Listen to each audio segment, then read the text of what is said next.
everyone, and welcome back for another edition of 8 Minutes with Aaron. I am, of course, your host, Aaron, and today we are going to go over WWE Smackdown, July 26, 2024. So let's get rolling with a fresh edition of this guy right here, Aaron.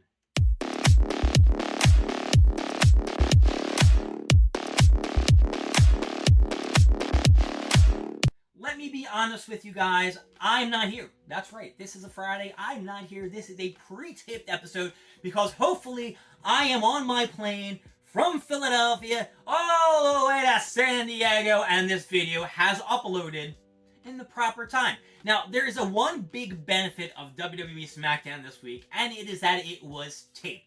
I've got the results, and they were actually out, prior to this episode and after WWE Smackdown of last week. So here is what I do have to give you guys. So at the end of Smackdown, you had LA Knight who ran into Escobar, and they had a little, run-in talking about Escobar wasn't pinned during their triple threat match with Logan Paul, and that he still has something to prove, and he should be in the match for the, United States Championship title. This brought us to the match tonight where LA Knight was able to defeat Santos Escobar, and then I think Logan Paul attacked LA Knight after the match. I don't know how LA Knight won or what the details of the match because it's very vague and there's nothing here. But I'm going to guess LA Knight came to the ring and said, yeah! And did a couple punches, did the BFT, got the 1, 2, 3, and Escobar probably pulled off some good moves, some rope jumping, some flips, some punches, some kicks. And I don't know the name of the female that he's with, but I'm sure she looked pretty damn good. So then there was a segment later on in the show with A-Town Down, Grayson Waller, and Austin Theory. They brought in Terrence Crawford. I think Terrence Crawford's the guy who got in their business last week when Cody Rhodes went outside the ring. The guy, I couldn't remember his name. And then Cody got the chair from him and he came inside and started whacking Austin Theory and Grayson Waller. And by the way, if you will go back and watch the clip of when Cody Rhodes brought in the chair and went to whack Grayson Waller, and Grayson Waller was waiting for the hit from behind because shit was getting wacky and wild. Please go back and watch it because it's actually pretty funny how bad Cody Rhodes' promo was prior to that and the chair shots. Basically, the boxer Terrence Crawford came in the ring and punched out Austin Theory. So I'm guessing Grayson Waller either pushed Austin Theory in the way or got out of the way of the punch, just furthering the feud that is going to happen later on between Grayson Waller and Austin Theory. There was the Queen of the Ring, Nia Jax, and Money in the Bank winner, Tiffany Stratton. They faced off against Bayley and Michonne.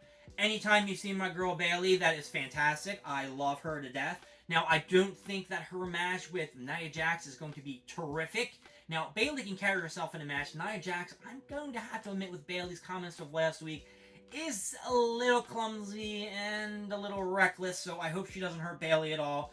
Though I got to admit, when she had that match at Money in the Bank pay-per-view, not the Money in the Bank pay-per-view, the Queen of the Ring tournament, mixing up my pay-per-views there, she actually performed really well. And granted that Samoan drop that she did on her looked crazy. Laura Valkyrie was fine, but that's the devastation that we need from a character in wrestling. We need to have that, oh my god, this character is going to murder the shit out of this person if they're in the ring with them. Tiffany Stratton and Queen Nia Jax were able to get the victory over Bayley and Michonne. Michonne. Hey, I pronounced it right. I have no idea how they pulled off the victory. I'm going to say that they pinned Michonne. Because you're not going to pin the WWE Women's Champion going into the pay-per-view match at SummerSlam, right? They can't do that. That would be out of taste and out of whack and not really cool. Then there was the Gauntlet. I forgot about that. The Gauntlet match for the tag team titles, which probably took a large majority of the show. That's probably why there aren't a lot of results here, which were between the OC, Baron Corbin, and Apollo Crews, Pretty Deadly, the Street Profits, Legado del Fantasma.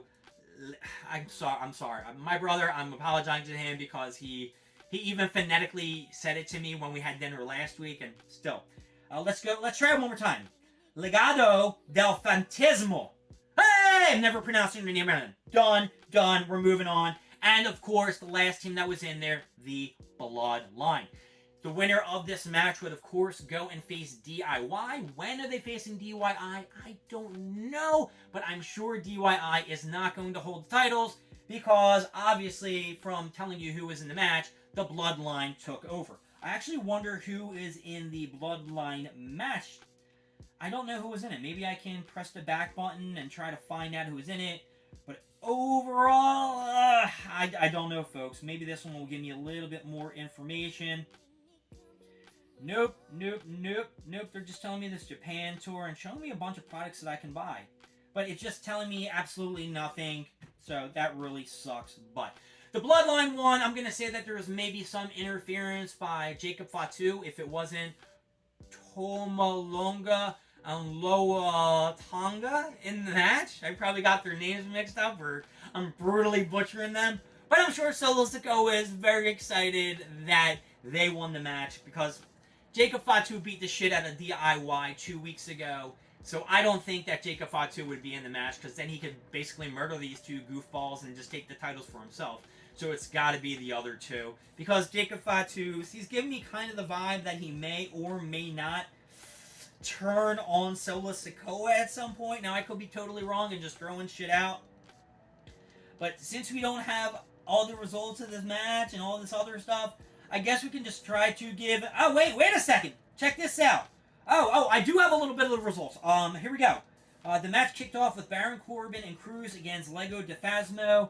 Damn it, I can't pronounce her name. The Phantasmo team eliminated the Street Profits. Baron Corbin and Apollo were then eliminated. Pretty Deadly was eliminated by the Street Profits, and then the Good Brothers got eliminated, but I don't know by who. And then finally, the Bloodline came out to face the Street Profits. It was a good match, they're saying. The last teams were the Bloodline and the Street Profits. The Bloodline beat the shit out of both of them. And then, let's see, Jacob Fatu went on a rampage after the match. And Ford got the hot tag. Oh, look at that. Jacob Fatu was in the match. He got the pin.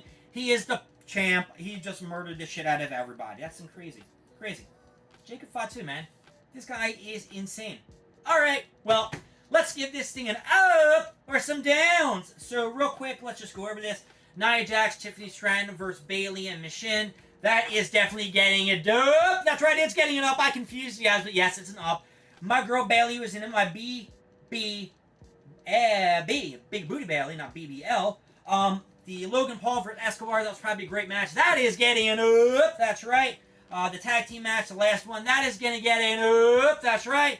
And I think that's it. And then 8-Town Down segment. My name is Aaron. Thank you for joining me with this early WWE SmackDown preview results. I hope you watch it. I will see you when I get back. Don't forget to like, subscribe, leave down in the comments what you want to see, what you don't want to see, and I'll see you on the next episode. See you later. Bye-bye.